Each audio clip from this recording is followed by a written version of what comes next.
Welcome back to the Spiderforest Webcomic Podcast. I'm Matthew Moyen. In this episode, Patreonage. Being in it for your art is one thing, but the reality of comics is that if we want our art to be our full-time job, we need to find ways to monetize our work. For webcomics, this has never been easier or more difficult at the same time. Powerful new tools like Patreon offer opportunities to monetize your work, but nothing is free, especially not money. First, Christina Major of Somnolus interviews Shobana Bob Apavu of the comic Demon of the Underground about monetization tactics, how to make Patreon rewards, and what to expect regarding making money from a webcomic. Then, Kat Feet of the comic Sunset Grill will join Robin Childs of the comic Ley Lines and Ali Rom Koltoff of the comic Chiralt for a discussion about how they got started using Patreon, what adjustments they've made to their approach over time, and the changes that platforms like Patreon have brought about in the world of webcomics. Money talks, and so do we, so stay with us.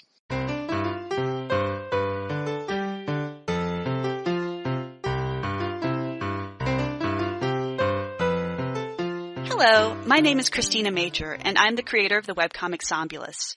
Making money off your webcomic online can seem like an extremely daunting task, but there are a lot of tools at your disposal to get your audience involved, engaging, and supporting you. I am here with Bob from the comic Demon of the Underground to talk about how to find what works for you. So, hi, welcome to the Spiderforest podcast. Hi, how are you? I'm doing okay. That's good. So, yeah. Making money off of webcomics. You've had Demon of the Underground online for 7 years? How long has it been? Well, it launched in 2011, so yeah, it's been about, 6.5 years since it launched in summer. I did take about 1.5 year hiatus somewhere in there, but it's been a pretty long time. Yeah, I know things have changed so much since then. Yeah. What were you thinking, like, money-wise? What were you thinking, like, Demon of the Underground was going to be monetarily, or did you even have plans? Well, when I first started in 2011, I had a day job. It was a pretty good day job. It was also kind of a soul-sucking day job, so I didn't have much free time. And Demon of the Underground was just something to keep myself sane on the weekends, basically. I didn't think at the time, based on the opportunities I could find online, that there really was a future for monetizing the comic. So I was pretty casual about it. I wanted to get a little bit, pocket change. Yeah. So that's all I was expecting, really.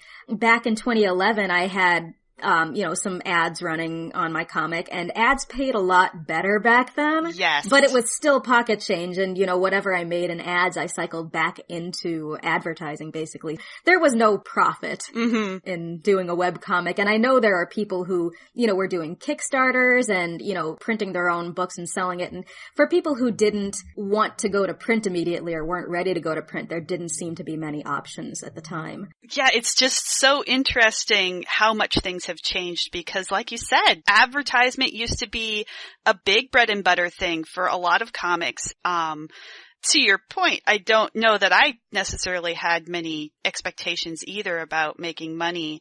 Do you think that's a more recent development? More people are looking to that now than before? Oh, definitely, because there are so many ways now to make money on a webcomic. I mean, obviously, the area that's working best for me is Patreon, but there are so many options, and there are many options that I've also given a try. There are people who do a lot of merch. I do have a Redbubble shop, but the thing with that is the markup kind of kills you. You're selling something for $50 and getting $5 back. Oh, so wow. You have to have a pretty big audience and be making a lot of sales in order to rack up enough money from those avenues, I think. Yeah, and that's just kind of a matter of constantly generating more content and putting things out. And when you're a webcomic artist, you're already making the content. It's just nice to be able to monetize the content that you're already making. Exactly. That's why I feel like the opportunities we have right now are so great. I mean, there are actual webcomic publishers out there. They'll pay their creators, but if you want to be, independent like I have been, it's great that there are now also ways to get paid for the creation of the work instead of just for actually selling a physical product. Yeah. So you talked about Redbubble. You touched on a little bit about Patreon. What do you feel has worked best or worst for you, I guess? Well, I can start with what worked worst. I mean, I did back in the day have just a simple PayPal donate button on my site, and I think probably like only my sister used it once, maybe. But no, I had a few readers use it too, but it was never a big thing. I tried Tapas, which is a hosting platform, and they have a tipping program that they launched. I want to say it was maybe a year, 2 years ago. The basic premise of it is that your readers can buy coins or they can watch ads to earn coins for free, and then they throw you the coins and it's a tip for when you update. The problem with that is everyone basically burned out on watching ads pretty fast, and the novelty of the program, it really went away. And I think if Tapas is where they have their audience and where they're doing great, I think those people can still make the program work for them. But for me, I'm more self-hosted. I was using Tapas as a mirror, and I couldn't really offer incentives for people to tip, so it wasn't really great for me. I feel like wherever you put in your greatest effort is where you're going to succeed. I also have I don't know if it's pronounced Ko-fi or Coffee, it's the site Ko-Fi. That's actually been fairly good for me. I'm using it in a very specific way. The premise behind this site is that people, quote unquote, buy you a coffee. And so they give you a PayPal donation in $3 increments. The way I personally use it is to cover my expenses. So I have small incremental amounts that I'm trying to shoot for. For example, I need this amount of money sold for copyright filing, and if you want to help me cover the costs, donate for this. And because those goals are so close together and kind of easily attainable, I've had fairly good luck in getting people interested in contributing. That's interesting. So it sounds like almost a mini crowdfunding campaign for very specific things that you need as you need them. Exactly. And I think a great way that you could also use it is crowdfunding toward a particular illustration or maybe a bonus page or something else that, readers would really love to see. I'm using it for the more boring practical purposes, but that's because I'm using Patreon for the other stuff. Yeah, tell me about Patreon. It sounds like, I know you've been using it for quite a while, and you have so many cool, innovative rewards on Patreon. I know you did letters from your main character for your readers and just all kinds of different stuff. So kind of tell us what your Patreon's all about.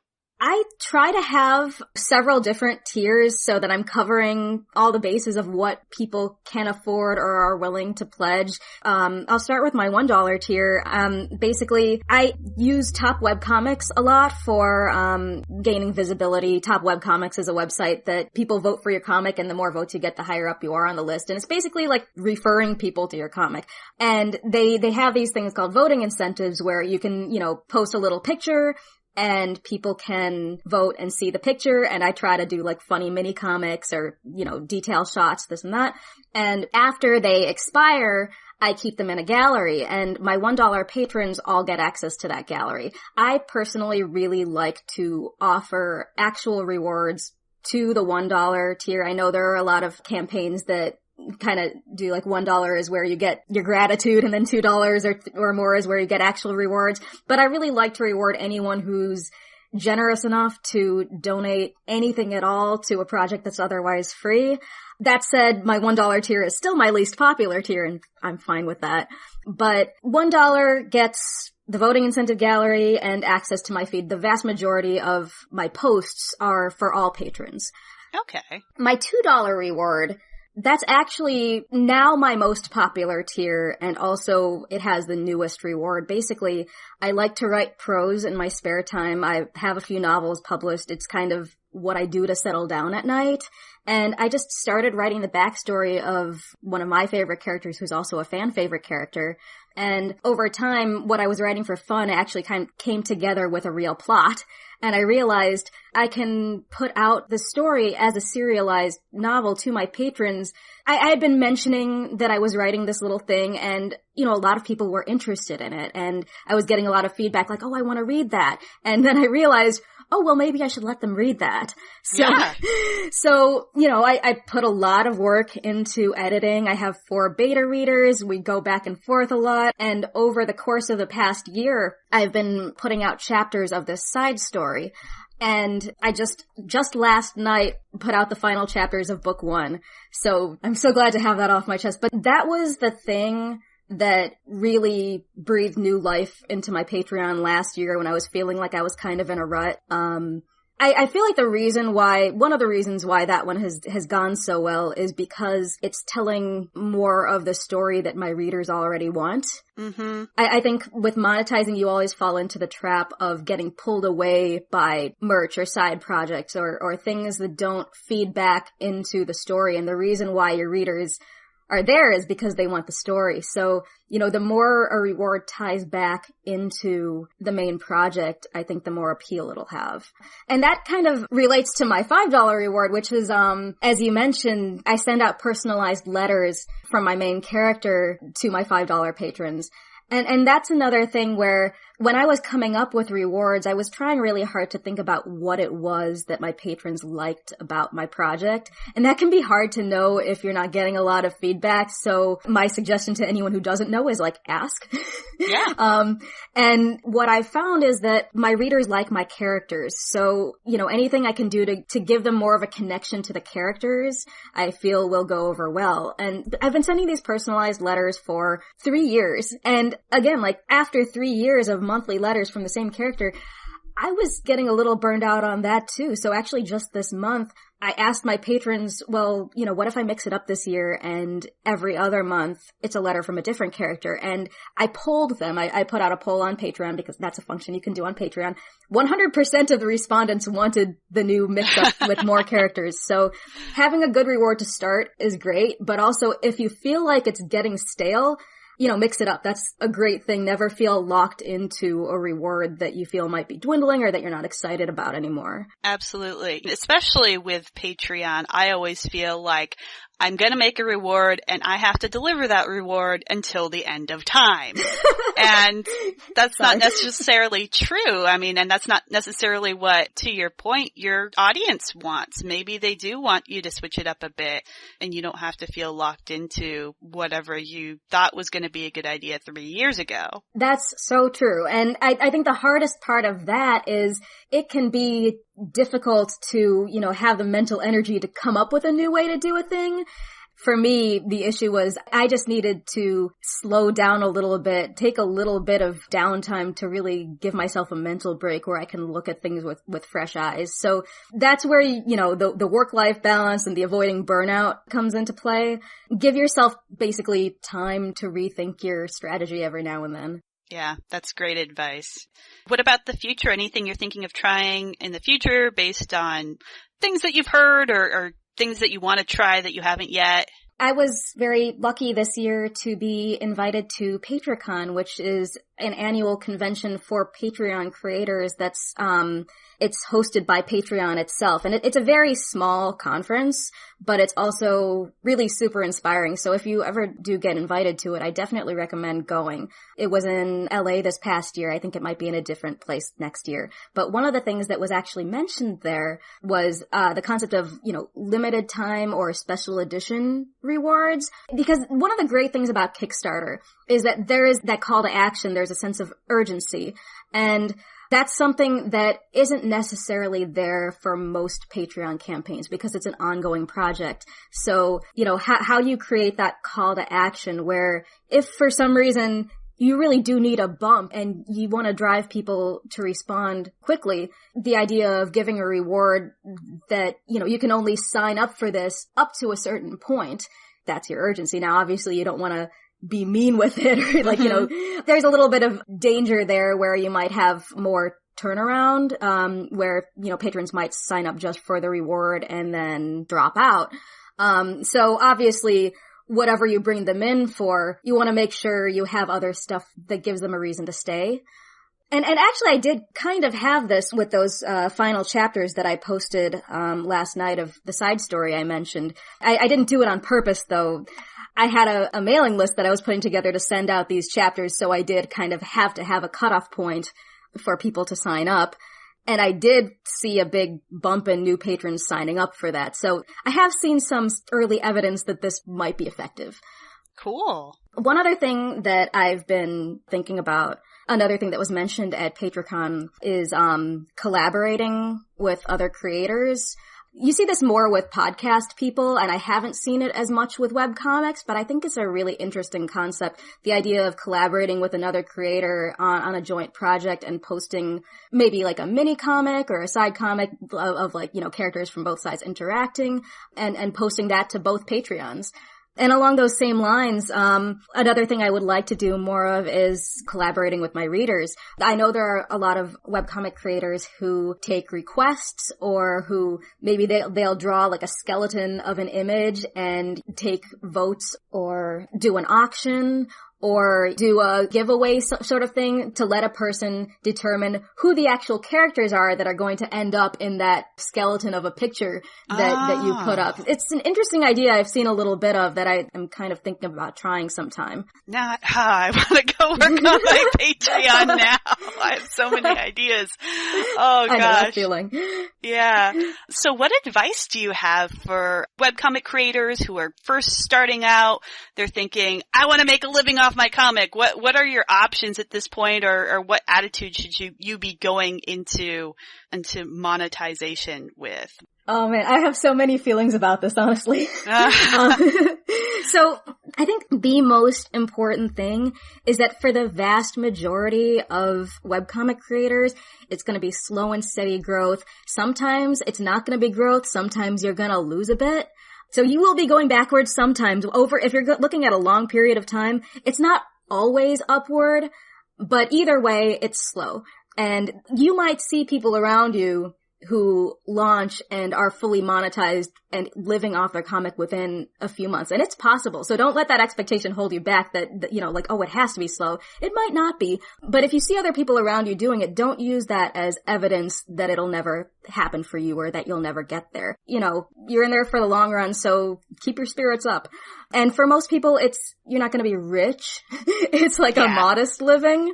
Again, anything's possible, but having modest expectations in the start will help you not kick yourself when you realize that it is kind of a slow crawl. Different genres have different expectations. So, honestly, don't compare your earnings to anyone, but especially don't compare your earnings to people who are doing vastly different work than you. Like, I know that an 18+ comic is gonna do better than mine on Patreon because there is more perceived value in that type of rewards. People are more willing to pay for it. On the other hand, people whose audience is mostly 12 to 16, that audience doesn't have their own disposable income. So maybe Patreon isn't the right avenue for them. There are other platforms, maybe going through a publisher and having a publisher pay you for the work you do. And don't depend on any platform to bring you your audience, especially your paying audience.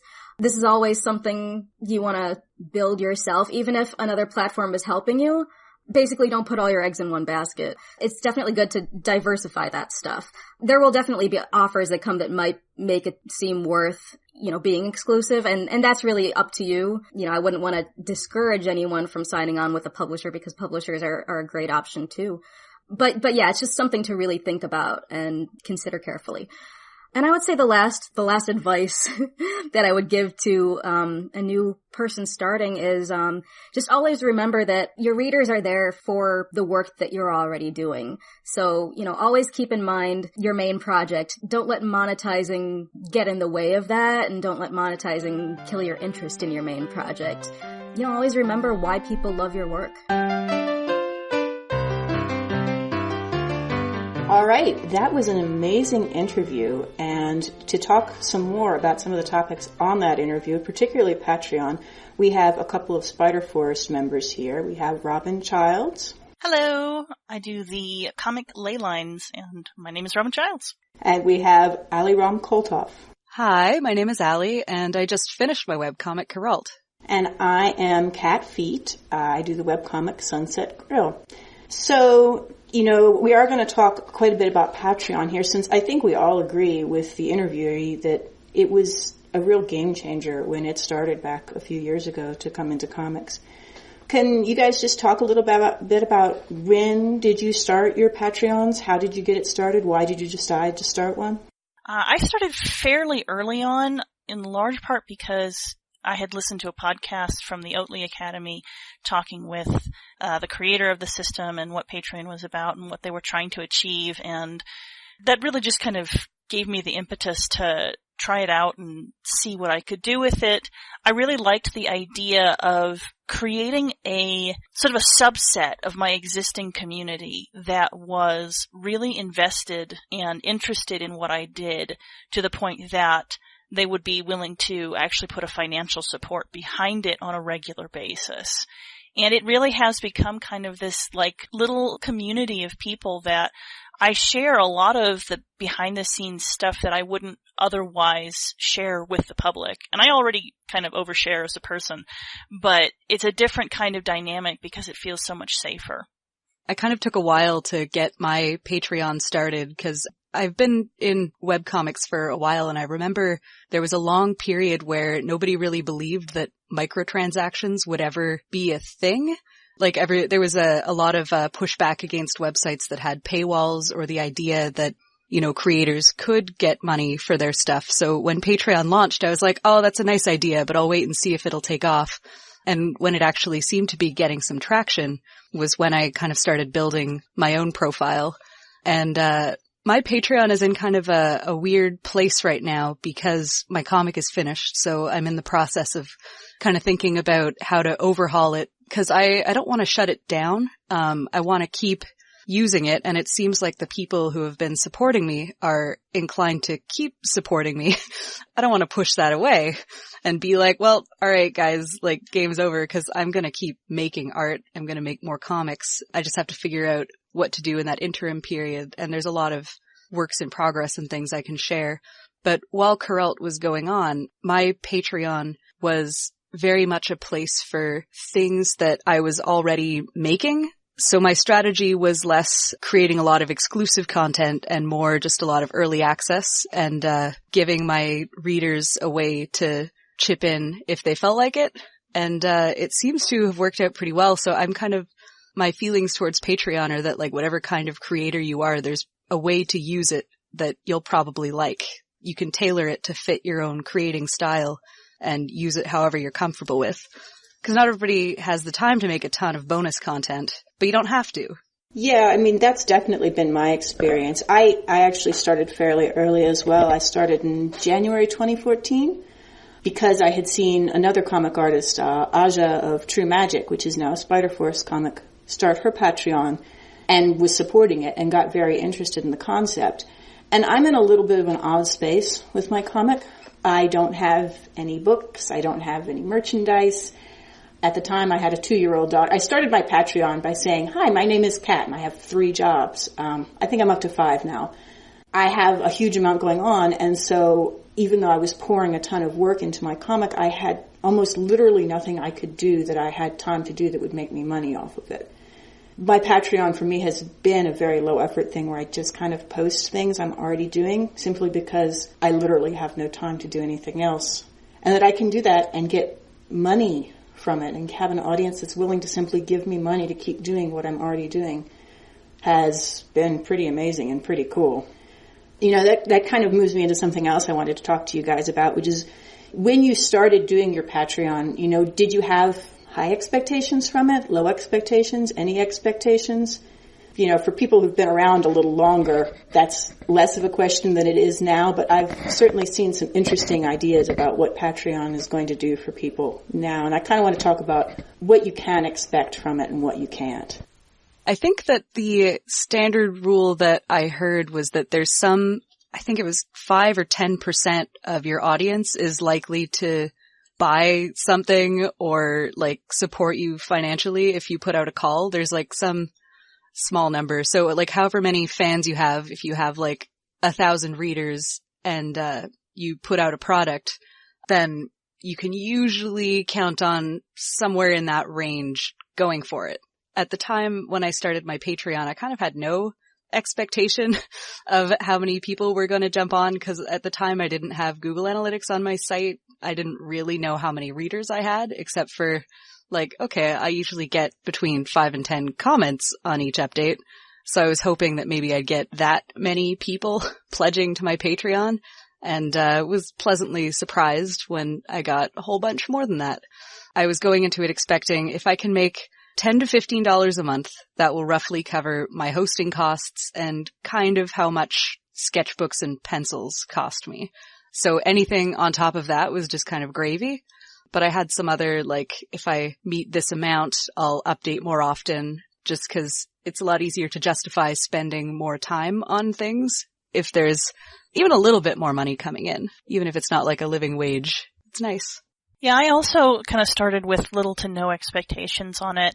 It was something that I just wanted to see how it would work, and had sort of a similar approach, which was sort of, if I can get it to cover even a little bit of the costs, that's still a better income stream than advertising, for example, which has been on the decline for a very, very long time, especially for someone with a more niche audience like I have. I have very hardcore loyal readers, but I don't have a large quantity of readers. So ad revenue has never been something that particularly performed well. And I thought, well, I'm making 10 cents a year on ad revenue. If I could make even a single dollar a month, that would be such a massive amount comparatively.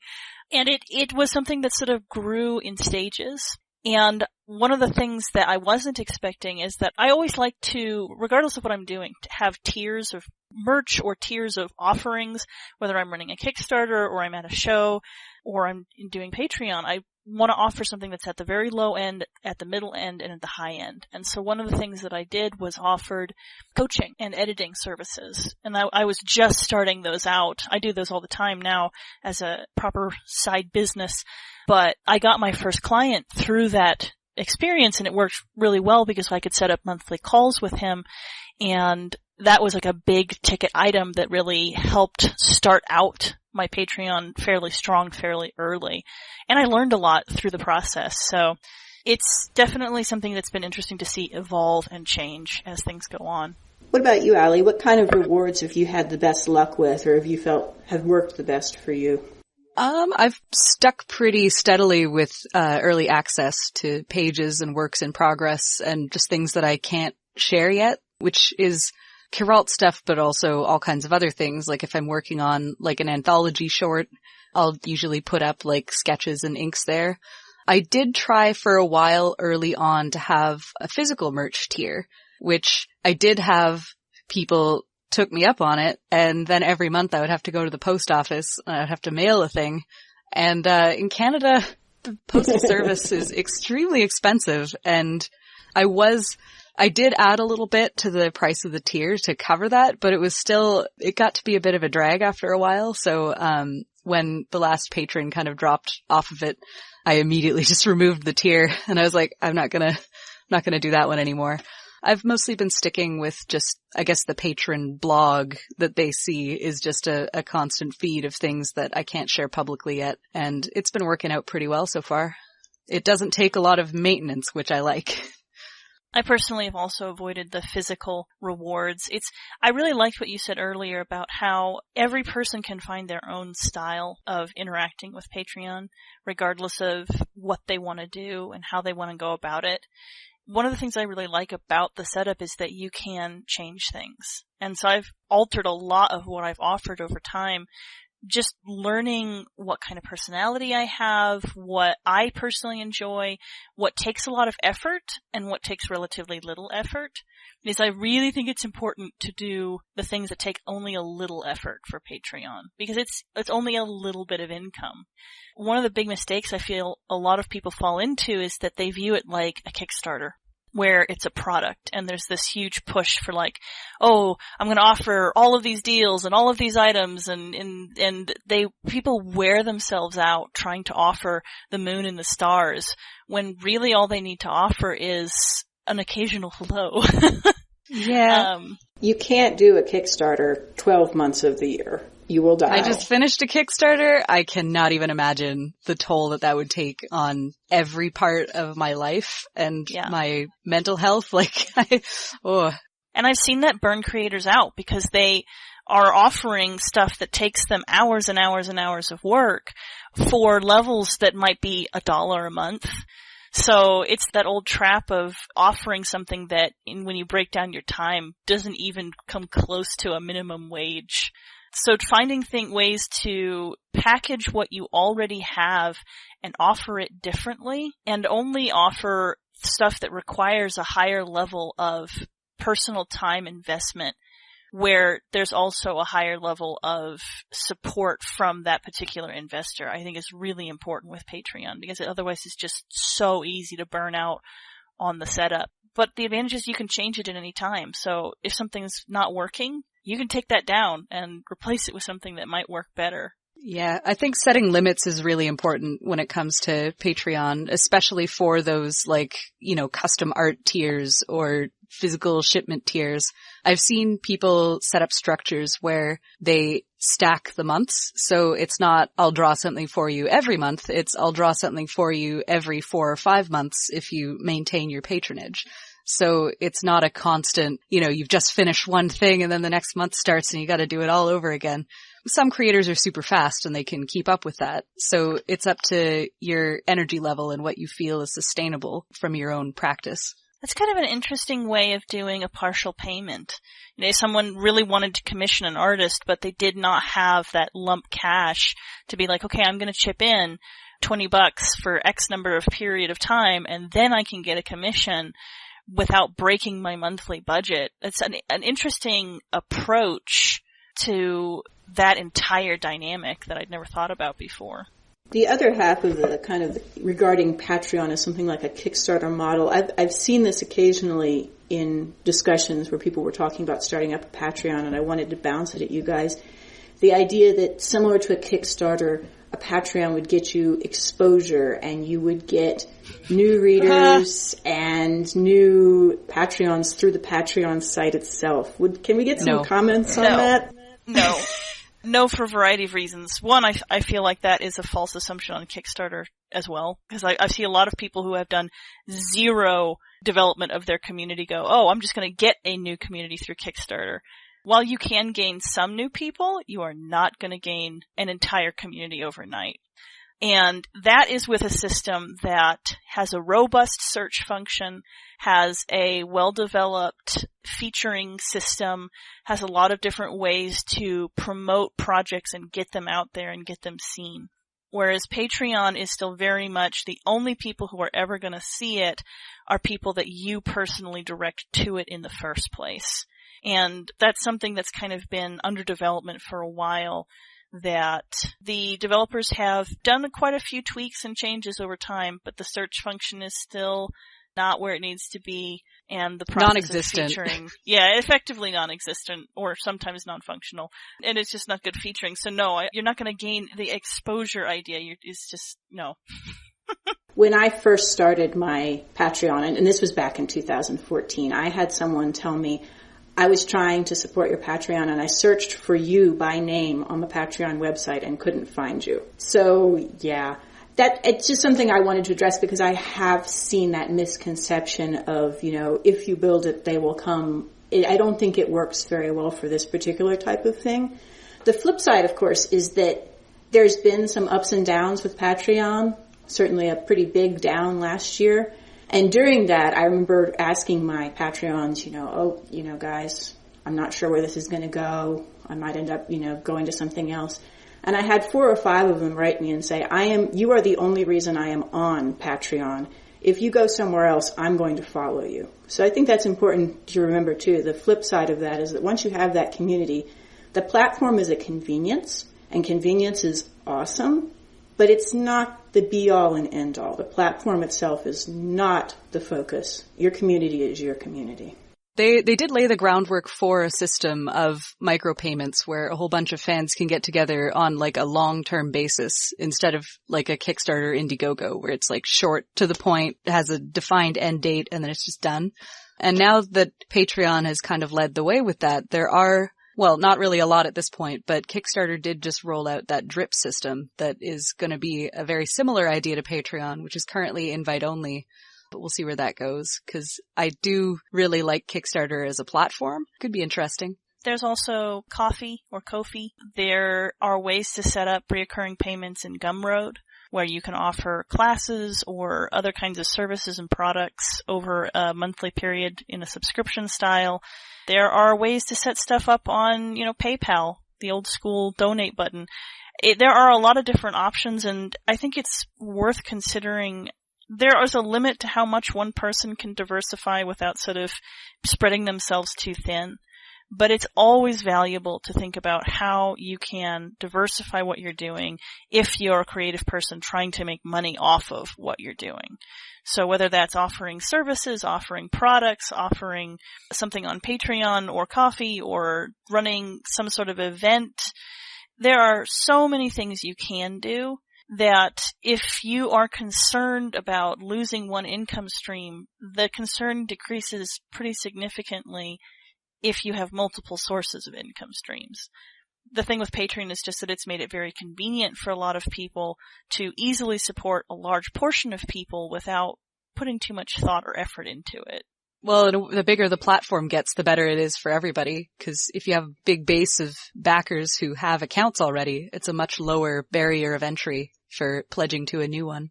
Yeah, it's a great platform. It's got its ups and its downs and its limitations. That's something else I wanted to talk to you guys about, because it's something I really haven't got the hang of at all. After the initial surge, when you kind of announce your Patreon and you get your community involved in it, how do you get new patrons? Boy, if I had the answer to that question, I don't know, because it's something that it's very hard to track. How did this person find me, and why did they decide to invest? There's no way for me to really know that information.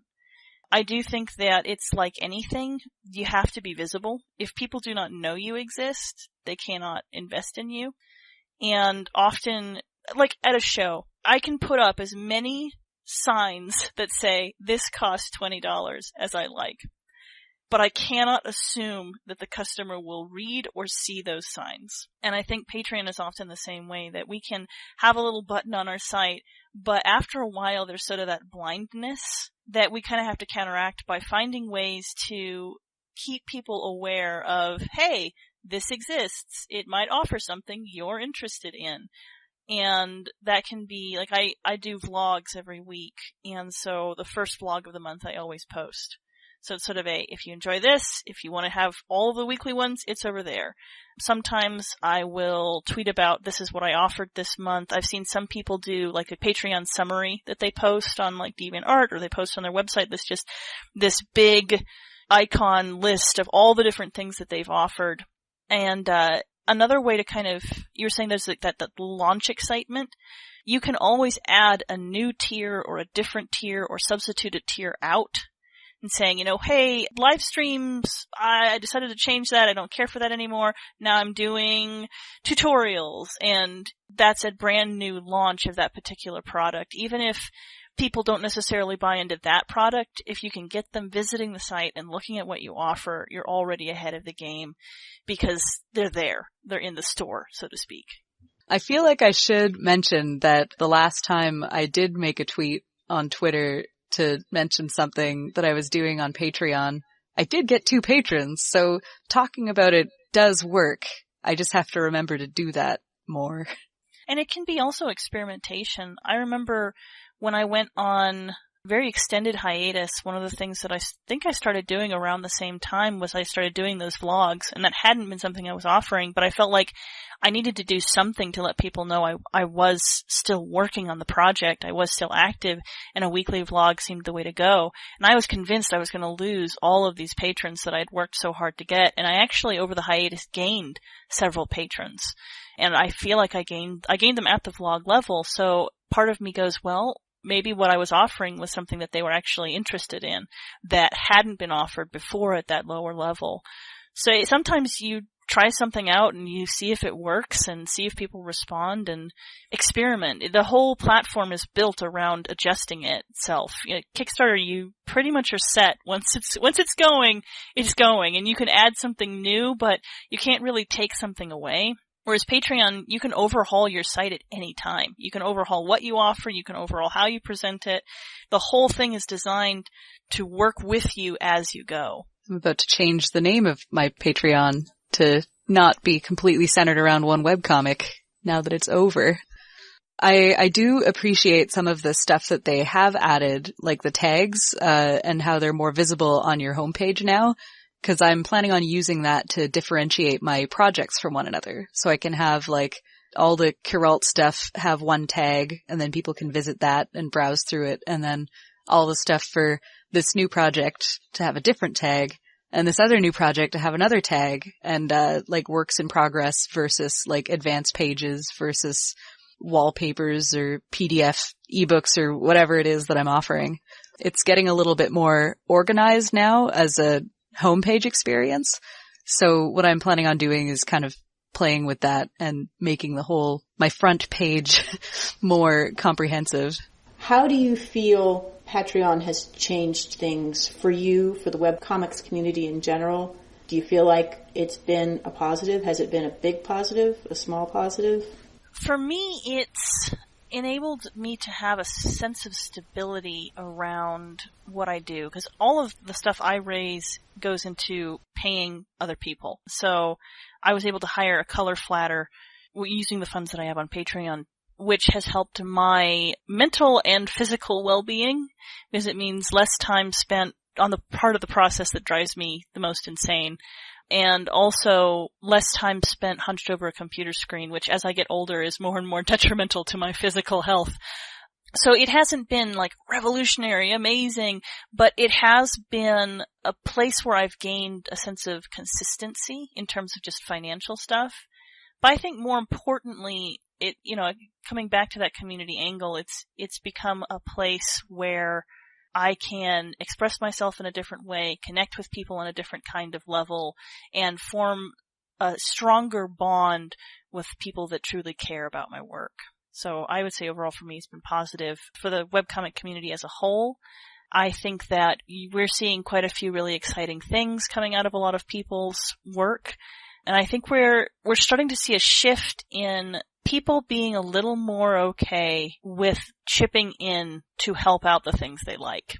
Yeah, I think that's been the biggest positive that I've seen community-wide, is just that there's a lot more ability for creators to raise money in general. And I mean, part of it is from Patreon, part of it is from the success of places like Kickstarter and Indiegogo and how widespread those projects have become. Creators have a lot more options now in terms of making money to support their work. And Patreon's a part of that. I think it's cool. Yeah, I'll be honest and say that for me, I think that the biggest impact has been purely ego-based. I mean, ego is the wrong word for it, but this was the first time I'd actually gotten paid for something I was creating in any meaningful sense. I'd had a trickle of donations, that kind of thing. I'd written a few magazine articles. It was a big deal to me, and the amount of money is, well, I'll be honest with you, it's great. It's helping a fair bit because I'm on a fairly tight budget right now. But the money has always been secondary to simply looking and saying, people are actually willing to pay me money to do this, and that's amazing. Well, unfortunately, that's all the time we have for this episode. This program is a production of the Spiderforest Webcomic Collective. Our executive producer is Christina Major, and Eva is our director, our showrunner, and our audio engineer. The Spiderforest Webcomic Collective is a creator-owned organization funded by voluntary contributions from our members and from readers and listeners like you. Thanks for your support. To learn more about the collective, our members, and our projects, or to make a donation, go to spiderforest.com. I'd like to thank Bob Apavu for joining us for this episode, and you can read the comic Demon of the Underground at demonoftheunderground.com. Thanks also to Christina Major for bringing us that interview. You can read her comic Sombulus at sombulus.com. I'd also like to thank Kat Feet for bringing us this episode's discussion, as well as Robin Childs and Ali Ram Koltoff for participating. Kat produces the comic Sunset Grill. You can read it at sunsetgrillcomic.com. Robin produces the comic Leylines. You can read it at leylinescomic.com. Ali produces the now completed comic Kuralt. You can read it at kuralt.sevensmith.net. Eva produces the comic Bits Fair. You can read it at bitsfair.com. And I produce the comic Six Commando. You can read it at viciousprint.com/sixcommando. I'm Matthew Moyen. Thank you very much for listening, and we'll see you next time.